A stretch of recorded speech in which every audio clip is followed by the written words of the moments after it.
Okay, good day, good morning, good afternoon. I just noticed that there's people who might be in a different time zone. So yeah, uh, Yes, they are. it's really interesting. Okay, today's topic I will talk about product creation and a little bit about me. My name is Aditya Nanda Utama. You can call me Adit. Basically, my experience is kind of like backward because after graduate, I found my own company. I had a event organizer, and my second business was in digital. I have a software house, and we built our own product. Although that we have a seed stage, so we already have an investment, we already have a good traction, but I consider it's a failure. Uh, Basically, mainly because of some internal fault. It's related to the topic that I will talk about later on. And after that, I think I'm thinking of, maybe I need some kind of money, I need some kind of connection and knowledge. So I entered the workforce, become a product manager. It has been 4 years since I became a product manager, almost five actually. And during that 4 years, I've been in a multiple stage of the company, from seed stage, Series A, pre-Series A, Series B, and in across industry, tech, hospitality, ads. And currently, I'm a product manager at Gojek. Gojek is I think the first unicorn in Indonesia. We are ride hailing. We also expand our business into food booking, digital wallet, and so on. And yeah, I think I'm just a little bit competent to talk about these things. So, and yeah, I will start today's topic with to tell you a story about Apple, one of my most beloved brand. This is the history of Apple, start from dot-com bubble. If you notice below, the market cap, it content of several milestones. It's launched a lot of product, and not all of it's as successful. Yeah, maybe you have kind of like iPod and iPhone, which is really successful and game changing. But also, it doesn't show here, but there's also a failure product. If you follow Apple, you may remember about the iPhone 5C back in 2013, Mac Pro 2013 as well. It's considered a failure product within the industry. So not all of the product that they launch is successful, but you see a pattern that they launched kind of like a wide range of product during their lifetime. And this one also example from the local brand. The first one was Traveloka. It's also one of the unicorn in Indonesia. It start from a flight comparison apps or feature, and then it launched the flight booking, and then it's launched the hotel booking, and then it's for the first industry or the first startup that have a BNPL. It's buy now pay later, so you can literally buy a product now but pay it later. And I think it's game changing in a sense that nowadays every product have this kind of feature like BNPL feature. But you notice that not all of its product is successful. You can say some of it is struggling. Mainly, you can say that, for example, the Eats feature or the product Traveloka it's still struggling to like compete with its competitor. And also there's a second product which is called Experience, Traveloka Experience, is also struggling. Not because the product itself is bad, it's actually really good if you're looking at the Traveloka, but it's because of the pandemic. So it's not just like the product, it's just not like the internal factor, but also external factor matters with the product. And the second one was the jackcloth.co.id. A little context, jackcloth is kind of like event for a clothing brands. Many big brands comes out from this event. And yeah, it started from the concert, musical concert, and after that it's launched its clothing event back in 2008. It's moved to annually, do it annually in multiple cities, and it even now has a physical stores in like a lot of cities. But it's a successful milestone. But there is also a failure. The first one was a culinary festival. Jackpot also have a culinary festival, but it's not doing great compared to other products. And it's the first product, the music concert product is also now I think they didn't do it anymore because it's already shift. The market is shift, like the trend is shift. Due to the pandemic, we cannot have like offline musical concert and something like that. So what do they have in common? If you notice, there is several kind of like the stories pretty similar in a way that they have the similarity between them, between three of them. So I noticed that based on my observation that companies need several successful attempts to thrive. So it's just not the single kind of like finish line where you can like, oh, let's think about this one product that will change anything.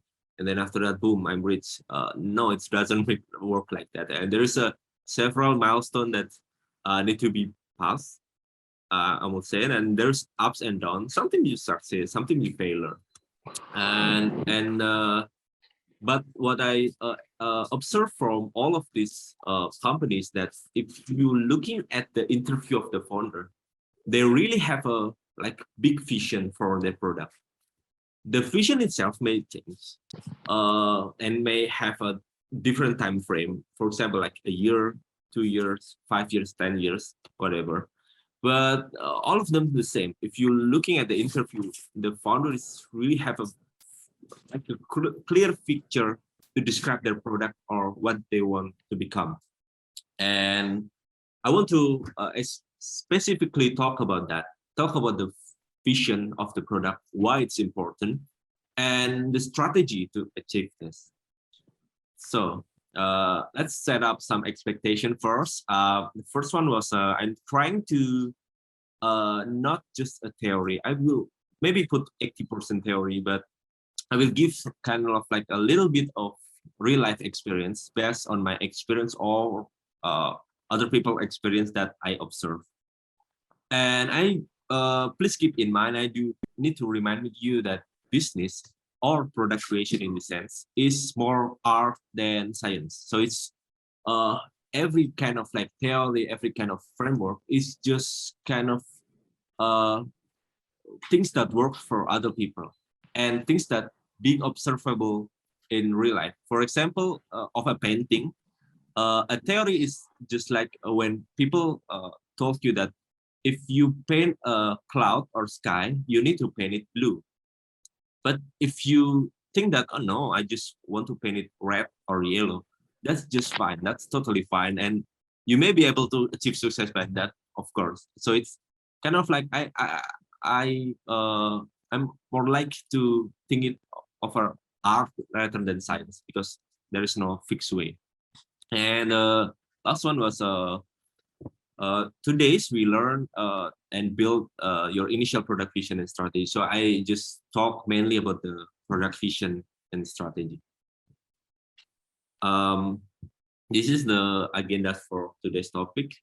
I will start with the product vision, what and why it matters, some kind of example, and some kind of its principle. And on the lesson learned part, I will tell you my story about my experience and kind of like what I learned during that time. It's also the same with product strategy.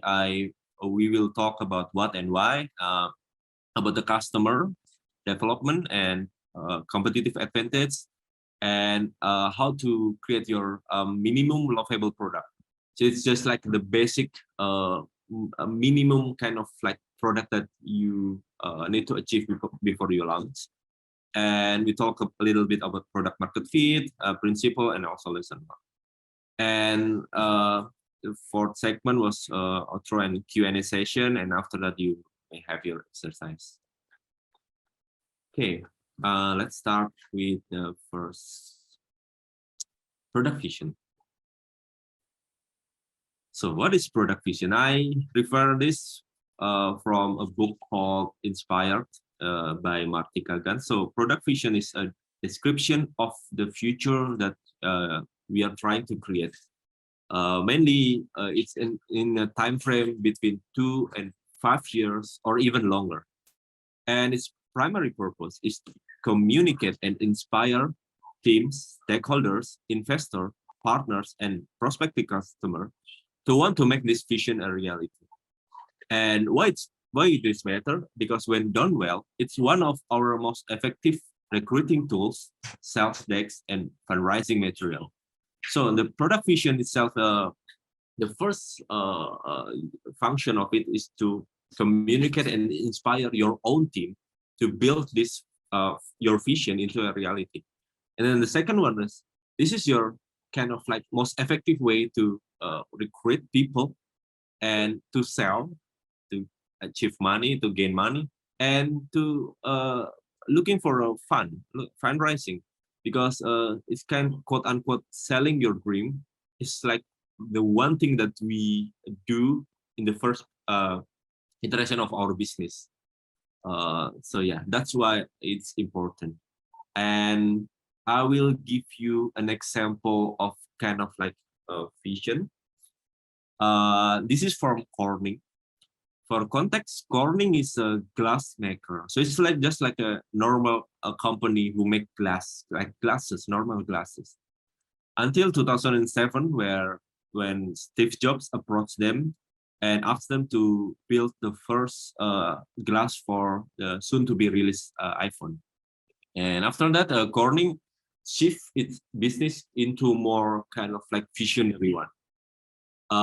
And in this video, you can see the video here. There's a QR code, but mainly in this video of their vision. So just a normal glass, but they can shape it into like a lot of different things. For example, photovoltaic glasses where it's sensitive to light. So when it's morning, it will become clear, and then night it will become dark. And then after that, there's an automotive display glass when they put it in the car, large format display glass in the outdoor, wall format, and architectural display glass. So it's like their dream, what they can build or create using glasses in a sense.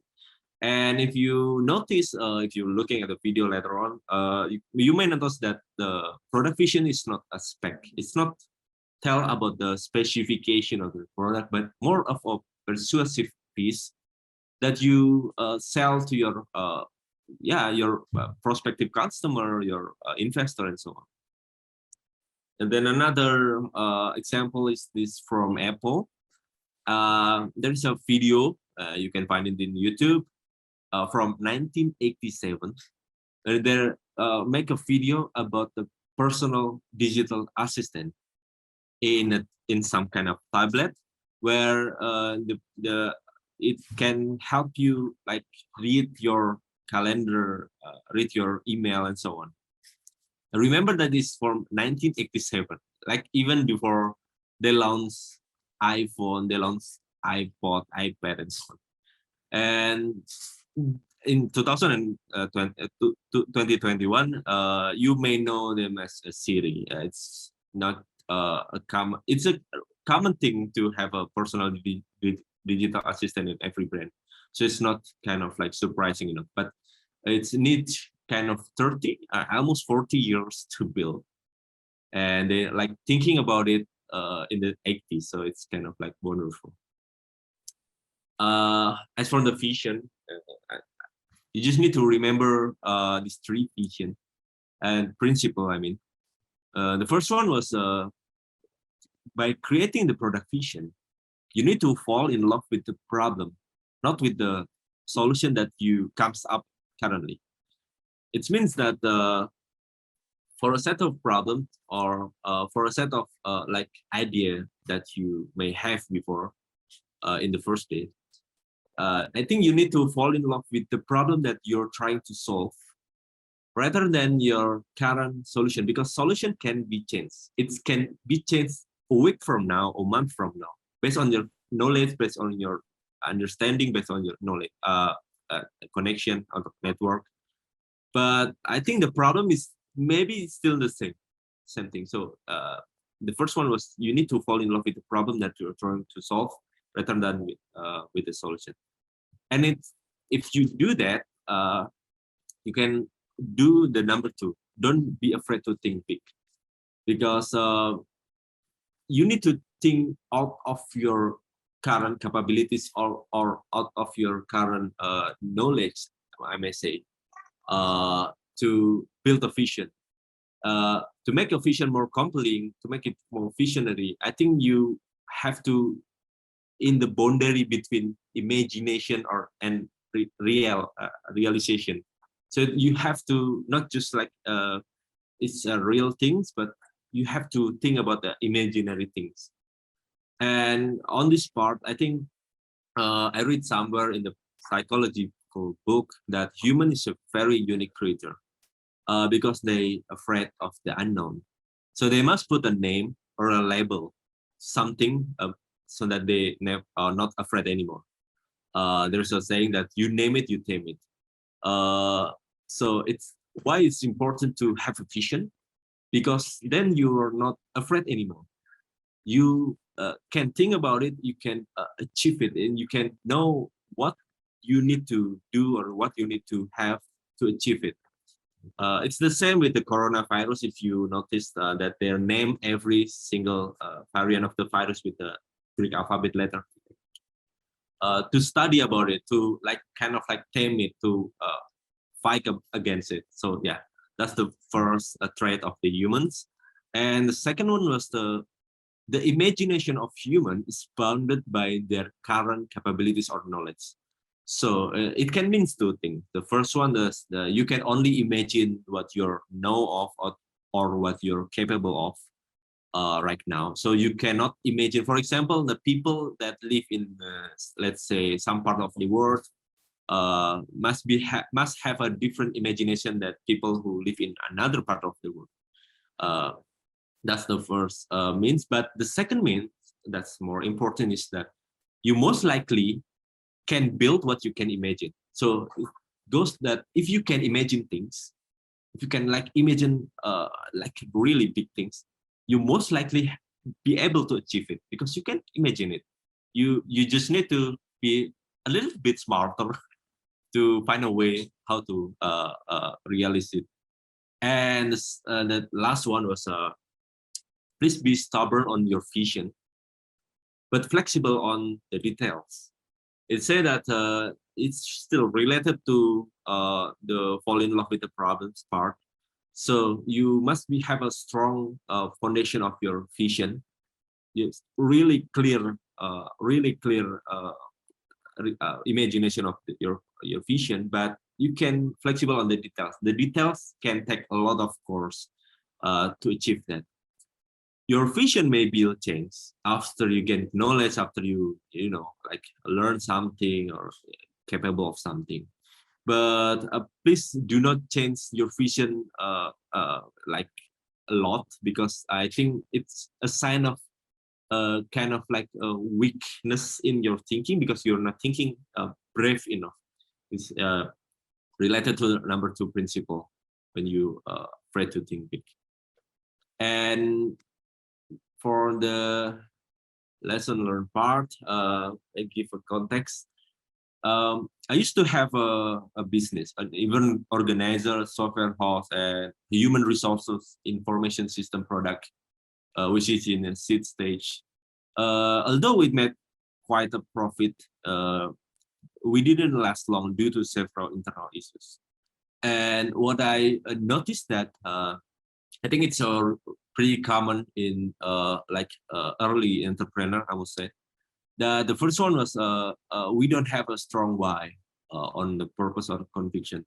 Why we do these things, why we build these things.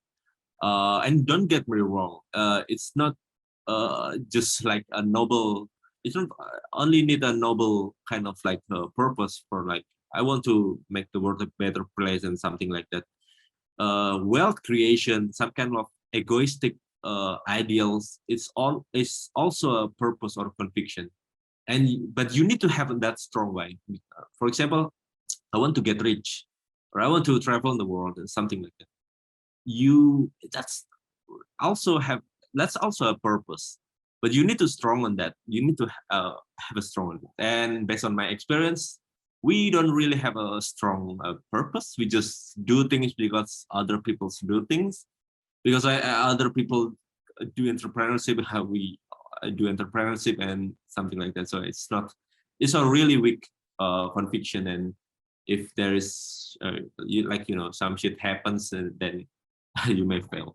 And the second one was our thinking at that time is not ambitious and inspiring enough. We just thinking what we are capable of achieving at that time. We're not thinking about a year later, 2 years later, 3 years later. We're just thinking about next month, next 3 months, and something like that. So it's not inspiring enough, even for us, even for our employee, and even when trying to fundraising. It's like you can see, I think it's investor can see if someone is not convinced enough with their idea. And the last one was we are too attached with the product or the market at that time. So it's kind of like one of the bias where we try to fit all of the business model, all of the market, all of the strategy to our product at that time. We have this, we must sell it. I will not say that it's a wrong way, because some people achieve success with it, but I think it's the chance to be success is really slim if you think that way, if you get too attached with the product or your market, because your product may change, your solution may change, your market may change due to any other thing. For example, the hospitality industry, because I'm in hospitality industry before and after the pandemic, it really changed a lot because of the pandemic. So the market is it changed, and in a sense that our product must have changed, but our vision is not, maybe not. And the last one was this is the exercise for this part. I want you to create your compelling, inspiring, and detailed product vision. There's no format for it. You can write whatever you think about. You can explain it just like you imagine it. You can use your team or your prospective customer point of view. For example, in Amazon, they built this customer letter approach for their product release. So they imagine how does the customer will react by sending them some kind of letter after they're using the product. It can also be a vision. You can use any time frame or milestones. Just not it's don't necessarily need to be like a longer vision, like 10 years or 5 years.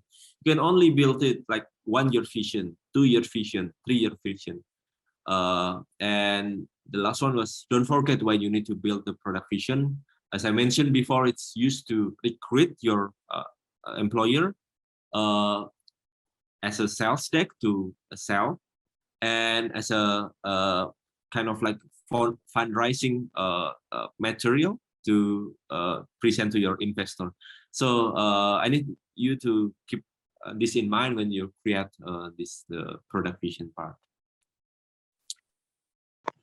Yeah, I think this is the first part. Cool. Maybe I will answer one or two question, if any.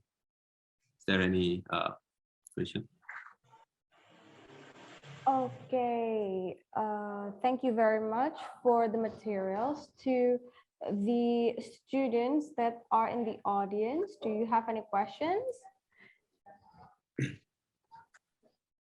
If not, let's continue, I think, to the second part. Okay, if you have any questions, please write it in the chat box. Yeah.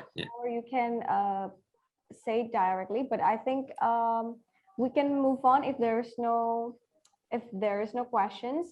And if you have one, please do write it in the chat box so that when it's break time, Mas Aditya can answer it for you. Okay. Okay, thank you. Let's move to product strategy. So after you have a vision, after you create a vision, you need a strategy. What is the product strategy? Product strategy is a sequence of product or release that you plan to deliver on the path to realizing your product vision. So after you have a product vision, you need to create kind of like a milestone to achieve that. And sometimes it revolves around user persona, geography, or set of milestone. Can be both of them. If you notice from the last example of Apple, they hit a certain target market for a certain product. For example, the iPod is for the music industry, the iPhone is for the phone industry, and so on. So it can be a different target market or geography and so on, but it's on the same path to realizing that their product vision. And of course, because if it's an art, there is no single approach that ideal for everyone. So one framework or one method that works for someone doesn't necessarily mean that it can be work for all of the people. And but why you need this product strategy? Because it can increase the chance of delivering our solution and serve as an alignment tool between our team. I say this, it can increase because without strategy, you also can deliver your solution or achieve success or achieve kind of like profit or margin. I do that. I don't have a strategy in my last product, but I must say that I need, maybe I'm after thinking that for a while, and I need this to, especially in the second part, alignment tools to align with your people, with your team, with sales, with marketing, and so on. That's why you need a product strategy. And the first part of the product strategy is the customer. You may say a customer persona. People say persona, or something like that, or target market. But I would love to say it's customer development because it's keep changing. Stop video. Stop video. Yeah. Yeah. This is I want to tell you like one of the trap in making a customer persona. People usually make a persona based on demography because it's kind of like the easiest way. For example, in this part, I have two people who have the same demography. It's a male born in the same year, raised in the same region, have the same marriage, live in castle. Really specific, right? Wealthy and famous. But it turns out it can be two different people. One is the Prince Charles, heir of English kingdom, and the one is Ozzy Osbourne, a vocalist of Black Sabbath, and a metal artist. So does that have a same product? Do they need the same product? Probably yes. But do they have a same taste for the product? Like in general, definitely not. So you have to be careful with the demography because it may mislead you. One of the framework that I love to work with is to it's called a jobs to be done framework, but to make it simple, you can use this framework. For a group of people, there's a job that they are trying to get done. So a group of people is kind of like label. It can surpass demography, it can surpass geography, it can surface like maybe age group, and the job they're trying to get done is it's like jobs to be done because of it. So you focus mainly on the job that they are trying to get done. I will give you the example later. And after you get that, you can narrow it down to be more focused if you could. So the more focused you are, the better. After you get the jobs to be done, you can give kind of like a condition or attribute to them. And the last one, it's optional, but you can list all of the possible use cases for the segment that you created. So for example, in this, I want to build some kind of product for a housewife. This is the first part, the group of people who are trying to buy groceries to make breakfast for the family. This is the job that the housewife trying to get. If you notice, the housewife can be spread across a different age group or a different geographical. It can be 30 years old, can be 25 years old, can be like 40 and 50, still considered a housewife. So this is my most preferred way to make a label, not a demographic.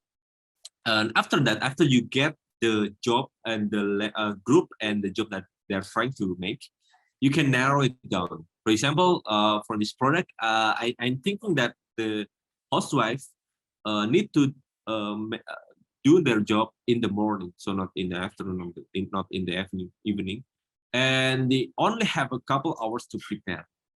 And I narrowed my geography in the city, so people who live in the city, and I narrow it down again. It's tech savvy because I'm thinking to kind of like enter the digital solution, not like the offline solution. And this is what you need to create. So for the customer part, and it's optional, but you can also list all their use cases for this job. So for example, yeah, they maybe choose items from stores, maybe have a local farm suggestion, make a list, something like that, blah blah blah. So I must say that it's optional because it's kind of like difficult in the first place when you don't know like their real habit. You need a research of it, and I call it customer development because it can develop while you are on it, because after you get more knowledgeable about this particular market, you can also change your use case or you can narrow it down further on. So yeah, and after you create that, after you create the label and the job, this is kind of like important things to do as well. So imagine this conversation between the user of your product and his friend or her friend. For example, his or her friend start with express some of the problems that they're facing in their life, could be a personal or business life, which our product is or should be the viable solution. And imagine that our user reply by saying this: you should totally use, put your name of product here. It can be, I don't know, you should totally use Ngalup, you should totally use Traveloka, you should totally use anything. And his reaction, his friend reaction is, oh wow, I've never heard of it. What does it do? And this is the most important part. You should make one sentence that should be factually accurate and compelling enough so that your friend or the friend of your user will reply, wow, I should totally check that out. So it needs to be concise. It needs to be just one sentence so you can explain it like fast. But it has to be factually accurate, so you're not just lying, and compelling enough. If you find in another material, it's called elevator pitch, and this is also important if you fundraise. If you have prepare it or present it in front of the investor, you have to have this one sentence that tell about your product. If there is a saying that say you need a 1 billion question to become a successful entrepreneur, I would say that this is your 1 billion answer to achieve that success. And after that, after you have this, you may also find your one sentence, your elevator pitch sentence, by looking at your competition or your competitors. You can follow these steps. The first one was find competitors with similar goals.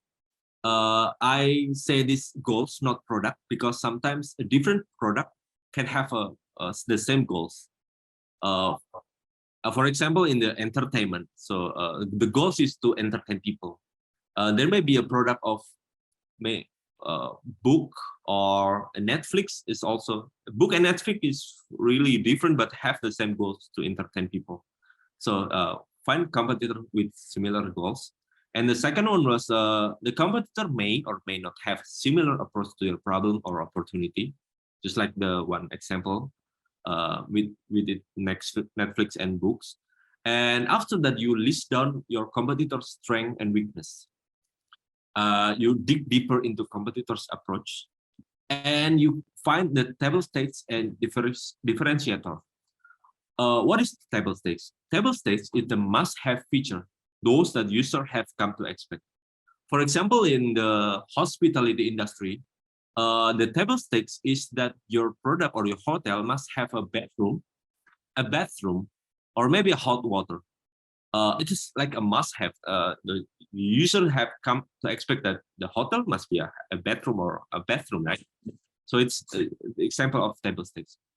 And the second one was a differentiator. It is one of those that customer do not expect, but it's your main weapon and game changer. And you need to focus more on the differentiator than table stakes. I will tell you kind of like the example of it.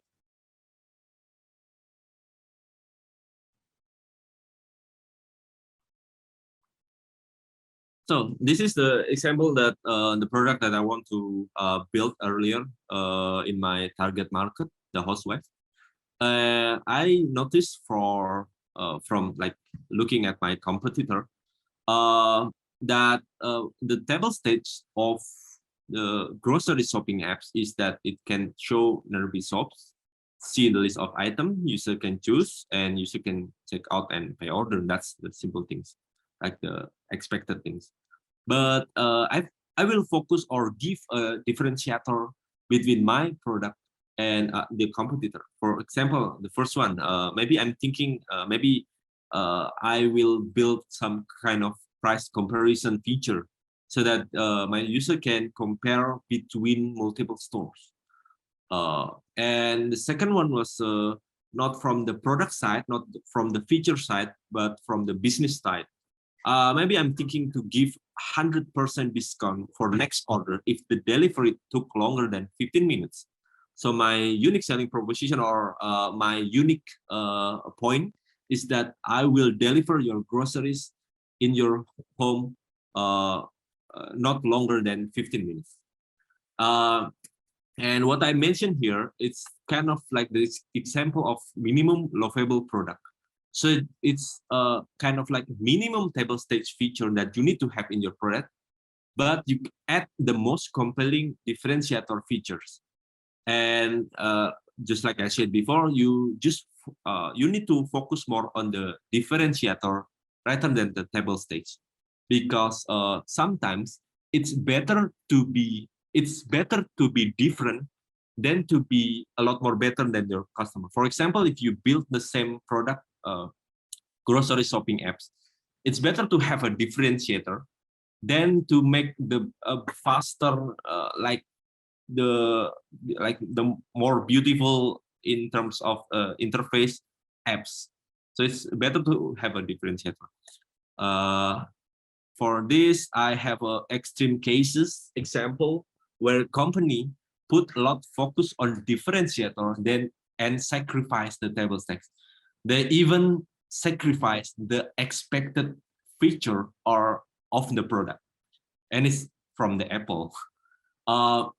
If you buy a smartphone, your table stake, your expected is that the smartphone usually have a headphone jack, have an expandable memory card, have a charger brick, and it's compatible with your headphone.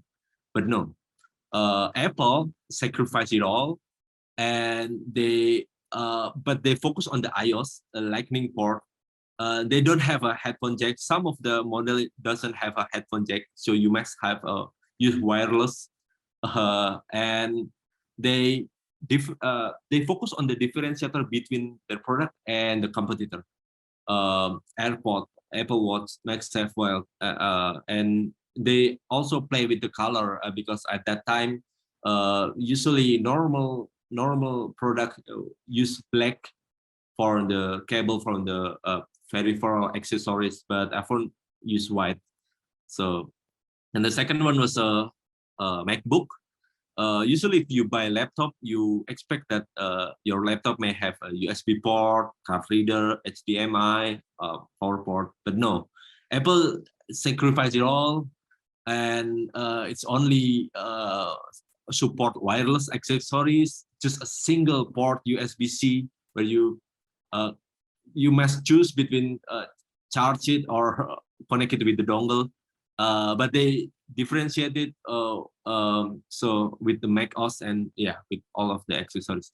So it may be, if you notice that some people may love it, some people may hate it, but it's what differ them from their competitor. You can also easily notice their product because of their differentiator.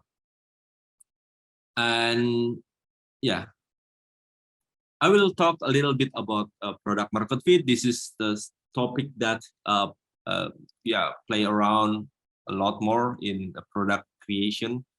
But I must say that based on my experience and understanding, as a entrepreneur and as an entrepreneur and product maker, you don't have to worry whether you have it or not. Just focus on choosing the customer segment and solving their problem while keeping your business running and thriving. Your employee might be need to worry because they need to adjust it to their strategy or something like that. But you, as a product maker, as an entrepreneur, you don't have to worry whether you have it or not. Just focus on it.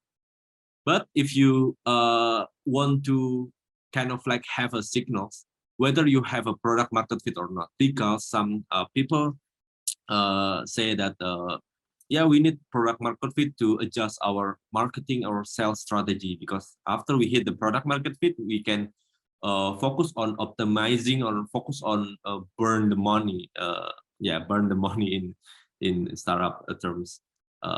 You can look at these signals. There's several signals, but I will give you 3. The first one was when your product is broken or have an issue, but the retention is still high. That means you have achieved it, if you may say so, the product market fit. For example, Twitter have it. Twitter back then, I forgot the years, but they're like down several times, like a week. But people still using Twitter and not moving to other social media. That's the signal that they have achieved a product market fit. Any other thing that the signal is that there is a organic big names customer. So customer, like a big deals customer that comes to you organically, not via partnership, not via ads and something like that.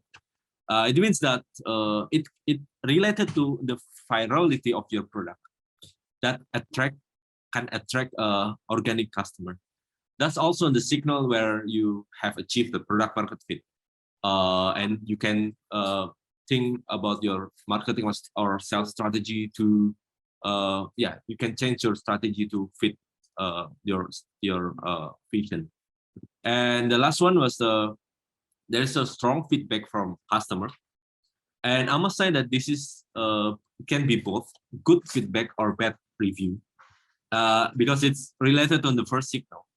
If your product is broken and your customers complain you a lot, that means you must say at the bright side. That means your customer expect a lot more from your product, and because if your product is sucks and there is a issue or your product's broken, your customer just can simply move to other competitor without telling you why.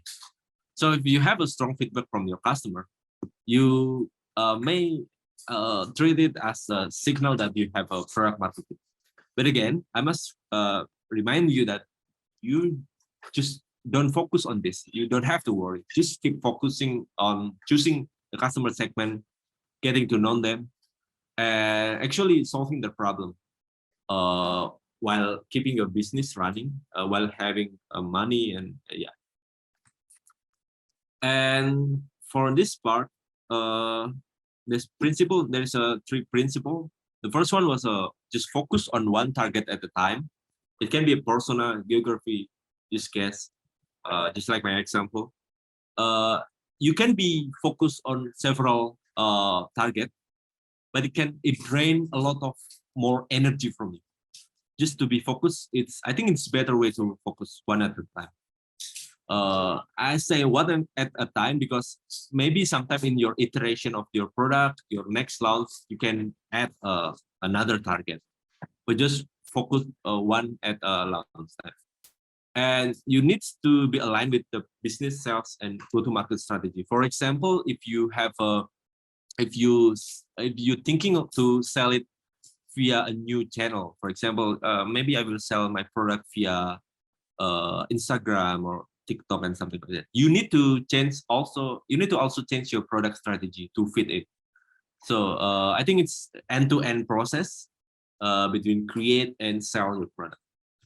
And the last one was obsess over customers, not over competitors. You may looking at the competitors to find the table stake and differentiator, just like I said before, but just not to focus on them. Just focus on your customers. What's their need? Is there a changing in their behavior? Is that a changing in the jobs that they are trying to do, and the use case to conduct their job, something like that. And this is the lesson learned part. I give you context. Back then, I become a product manager in seed stage edutech startup. We have a strong vision, already have a strong vision, and had our first winning product. I will say that it's already achieved product market fit. But along the way, we struggle to make another successful milestone. It's also hard to attract prospective investor and high caliber employees to join our company. We stuck on the pre-series A.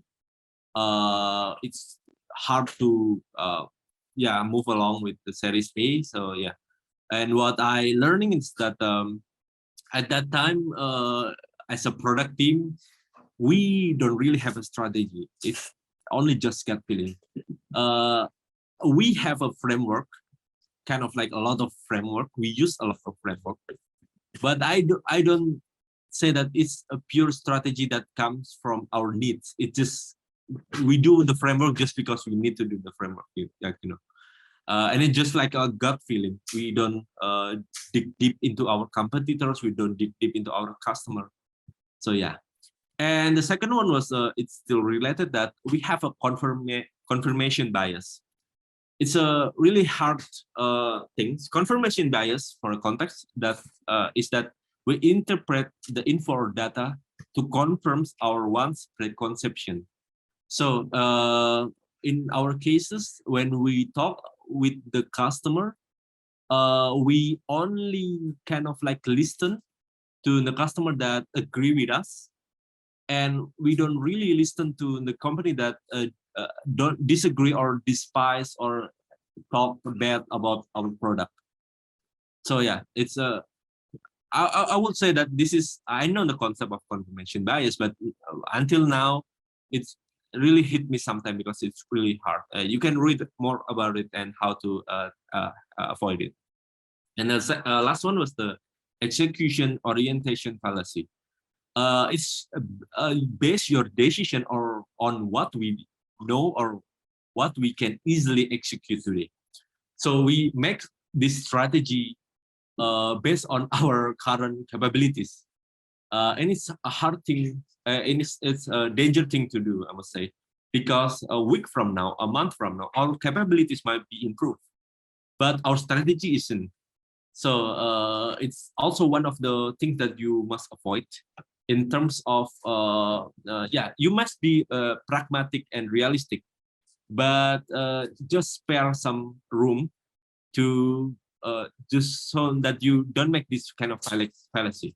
So you base your decision not on what you know now, but what you may know in the future, what you need to know in the future. That's my point. And for this part, the exercise is I need to define your initial user persona and segmentation. Again, there is no format here. You can use whatever format that you can find. You can use my format, the housewife example that I give you before. Also, the second one was to write down your one-line elevator pitch.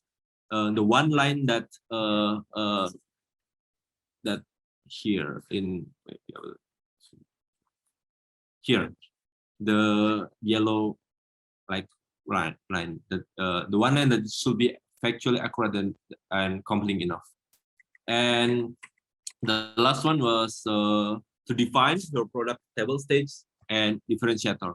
So if you say you have idea from last day, you can like making like this. What is your table state? What is the most expected that your competitors currently have? And what's the differentiator that different you from the competitor? And yeah, I think that's all. And for the outro, I will there is a tweet from Justin Ken. Justin Ken is the founder of Twitch.tv, and he's also a investor in Silicon Valley. He said that it is important to build a city first startup because the first step is always the hardest. Without a first draft, no matter how bad, you have nothing to build upon. It's always easier to improve upon something bad than to start from scratch. You need to start your first startup, your first idea, because most likely it will be a shitty idea, because it's only 0.00001% that for people that hit the success in their first try. But it's easy to improve upon something. It's just like it's easy to critique someone rather than give them solution, right? So you need to critique yourself. You need to critique your product. And yeah, I think building your first idea is one of the most important you need to do as an entrepreneur.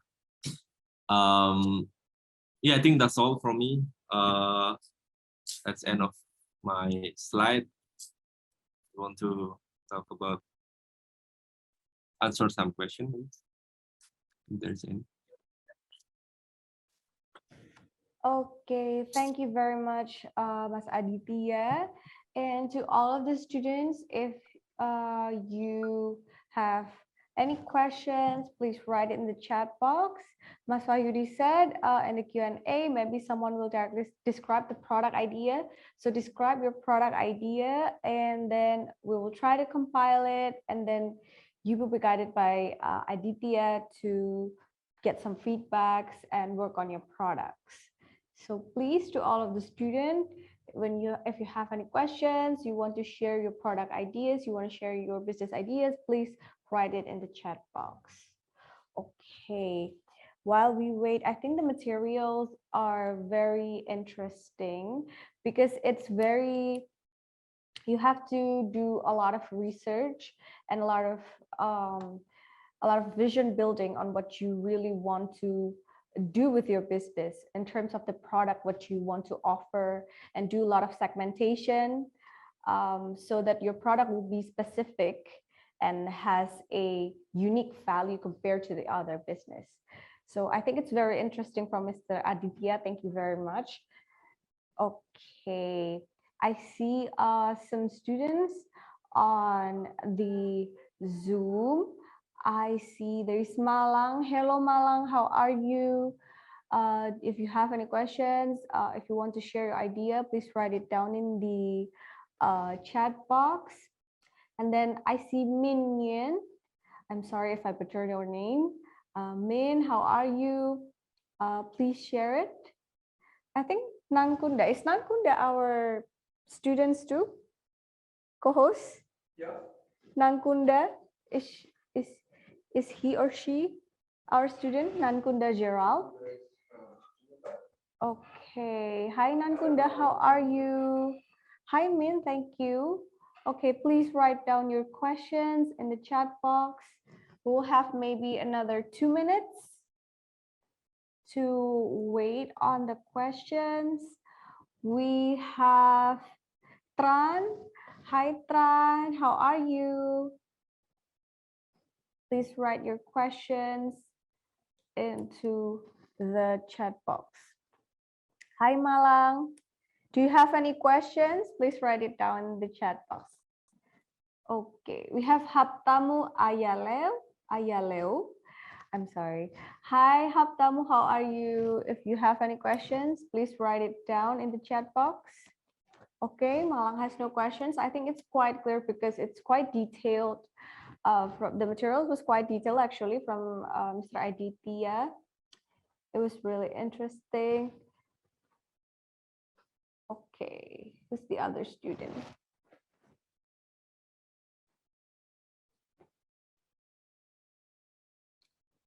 Okay, we see other, we see Haptamu, Malang, ni Nankunda. Hi, Nankunda. Okay, there's a question from Kusuma from Ngaluk. I want to ask how we can really find out our differentiator to our product, because sometimes I don't know how to make a good differentiator to my product. This is really interesting because sometimes I see this a lot too in a lot of people who want to start a business. They always say, oh, the industry is too saturated. Is that true? And is there any tips to find a differentiator? Because people always say, oh, it's too late, the industry is too saturated. Okay. Yeah, thanks for the question. I actually have a, okay, the first answer was to be creative. I mean, you need to train your creativity, I must say, because maybe it's not like one hit try. You need several iteration for it. But if you need framework, let's see, I have kind of wait, slide on it. There is a framework for called 7. Wait. So it's just like how you can differentiate your product based on your competitors. So and you can use this. Wait.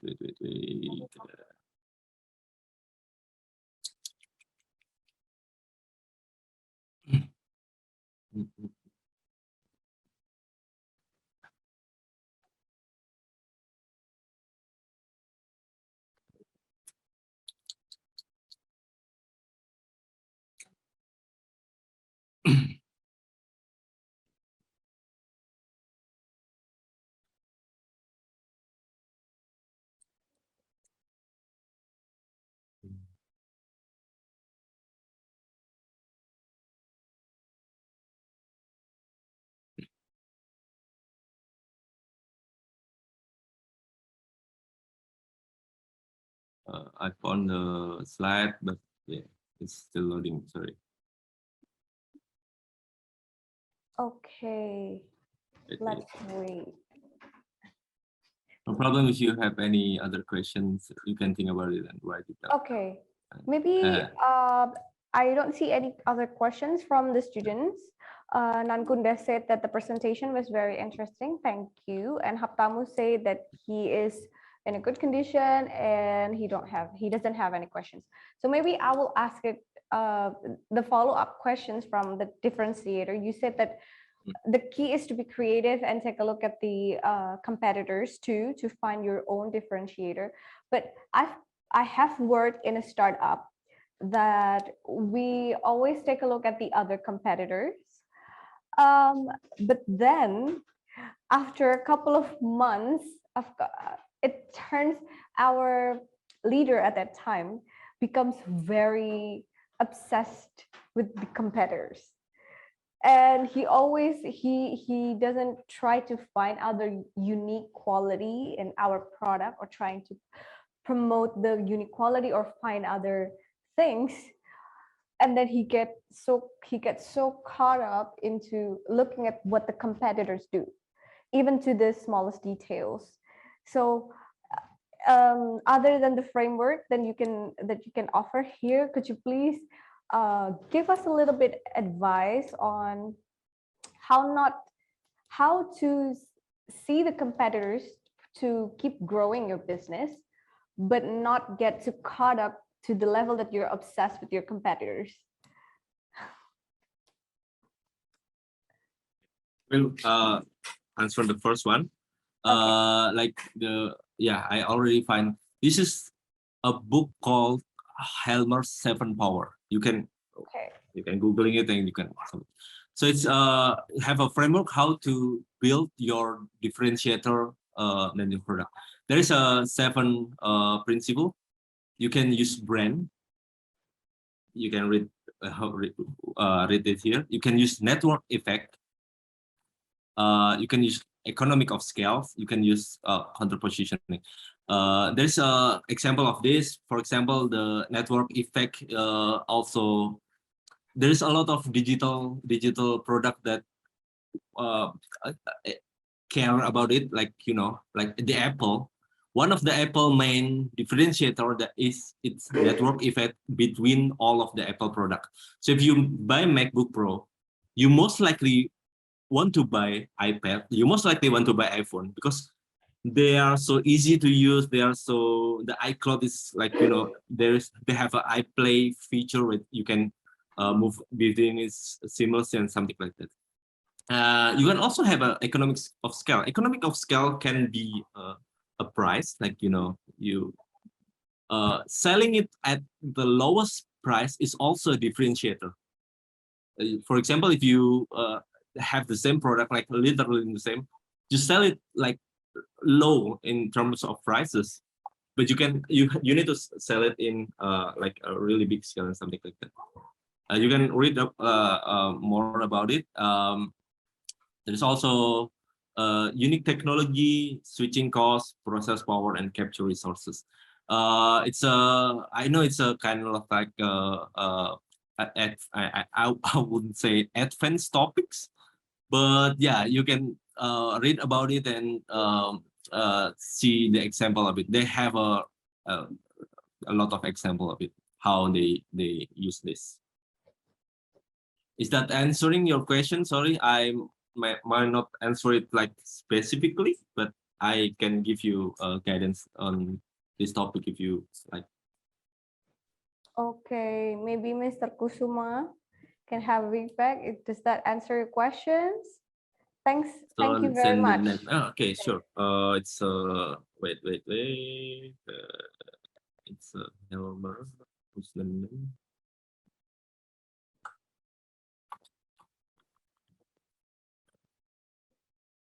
This one.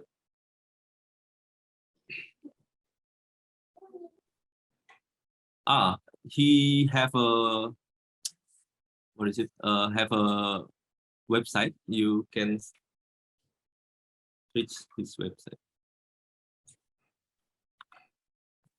here and that one, the 7 powers. Yeah. Oh. And the second question is how could you repeat the question? Sorry.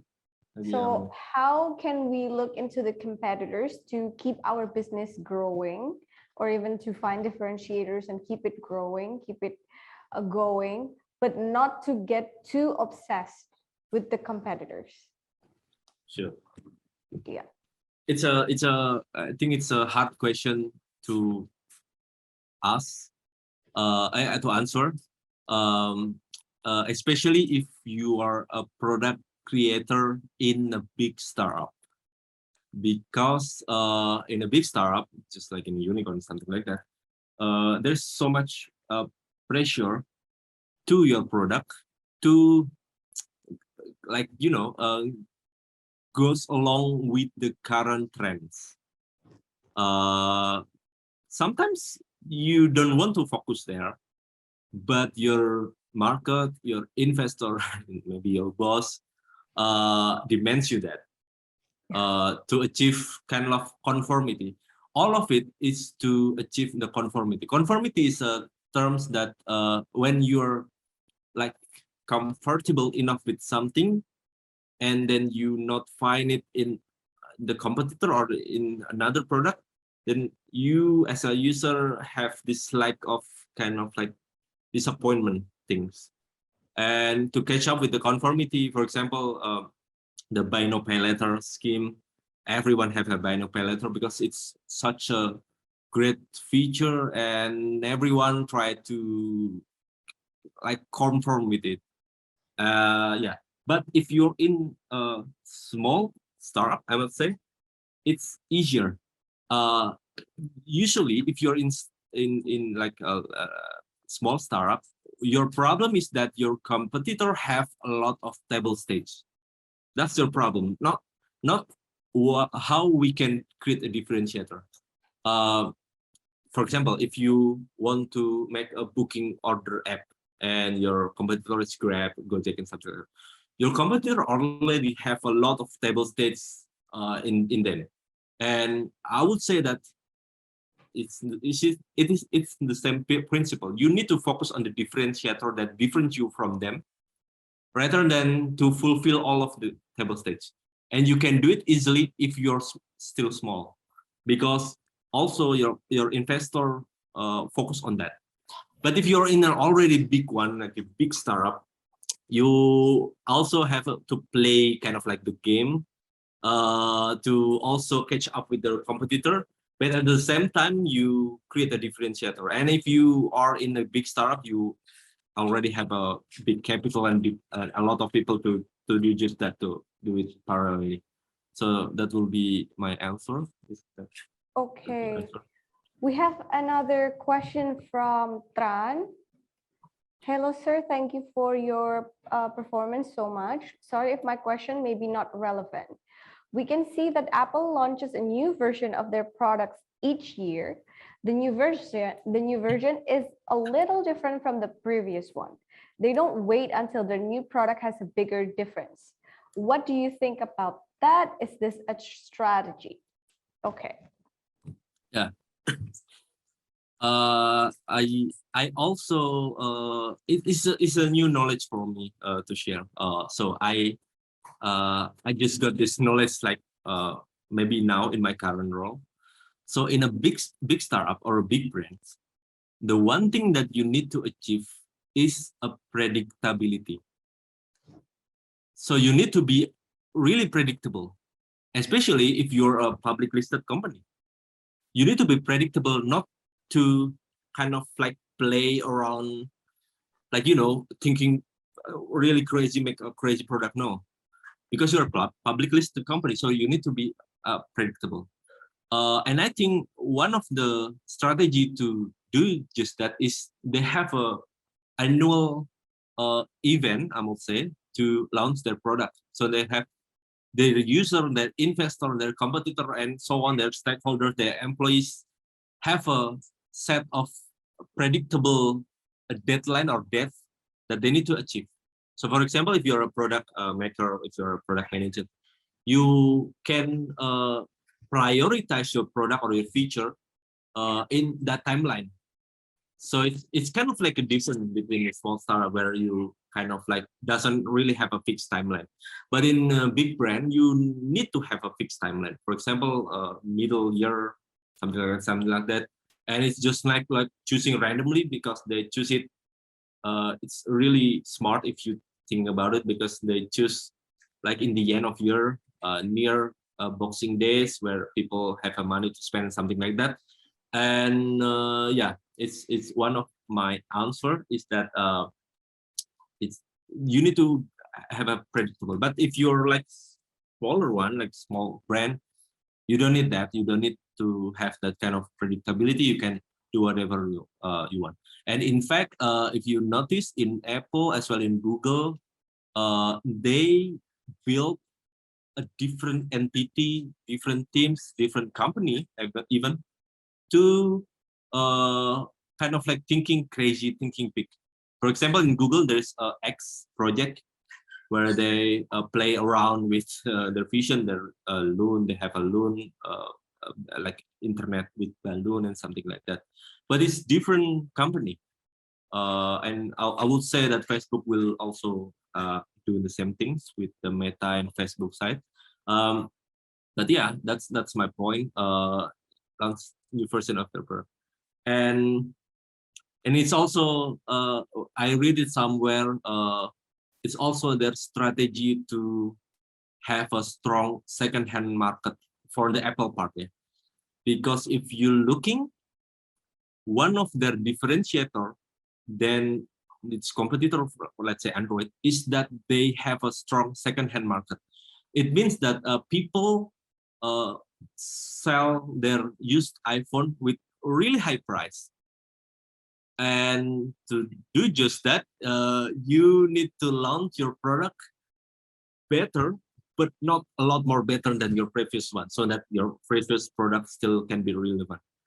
And yeah, and that's one of their strategy actually.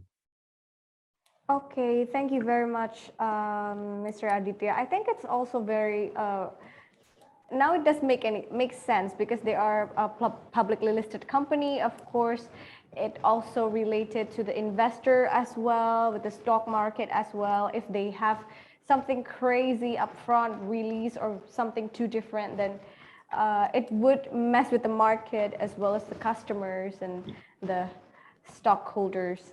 Yeah, thank you very much for the answer. I don't think there's any other questions from the students. If you do have it, please write it in the chat box. But I think it's already 10:18. Maybe we could start dividing into the breakout rooms.